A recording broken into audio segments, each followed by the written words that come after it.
Good Monday, everyone. Our weather map today shows a bit of an active weather map for this time of the year, especially in the tropics. We'll talk about that in just a moment. But the red shaded region you see in our neck of the woods stretching down into Alabama and Georgia and the Carolinas, that's a flash flood risk.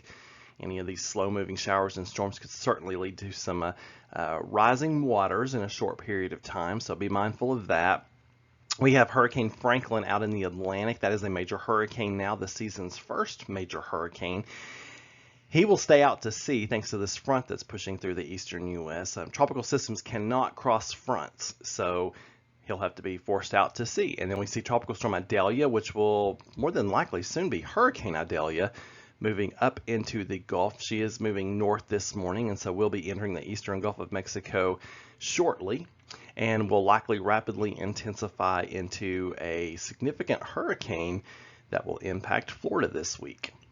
Looking at our 5-day forecast, we see rain and storms today. That's likely. Highs in the mid to upper 70s. Many of us are already seeing some heavy rainfall this morning. Tuesday, 50% chance for scattered showers and thunderstorms. And then we go into a much more settled pattern. So Hurricane Idalia is going to pass far enough to our south and east to where it's very unlikely that we'll get any rain. We might get a sprinkle, but more than likely just a few clouds and sun on Wednesday, a little bit breezy.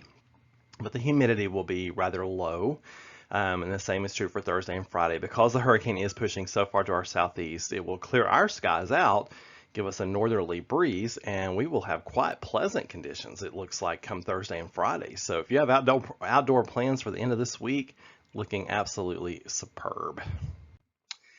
This is the wind probabilities for both Franklin and Idalia. Franklin, again, staying out to sea. May have some impacts to Bermuda, so they'll have to be mindful of Franklin, but Idalia is the one that's really still in the news headlines with a direct landfall expected on the Florida west coast, bordering the Gulf of Mexico. So in a similar area to where Michael hit back in 2018, which is not good for those folks. Tampa, that whole area also under a great risk. The entire western coast of Florida needs to be paying very close attention to this hurricane, this developing hurricane, as we go through this week.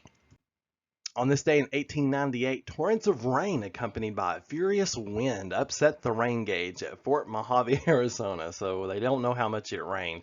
However, water in a wash tub, which was clear of everything, measured 8 inches of water after the 45-minute storm.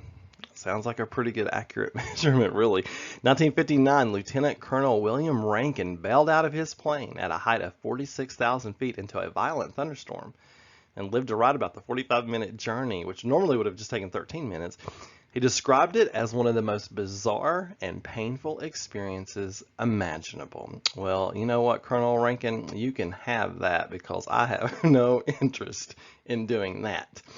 You folks have a wonderful Monday, and keep looking up. For even more weather information, including an even better look at the tropics, just keep reading along, meteorologistmark.com.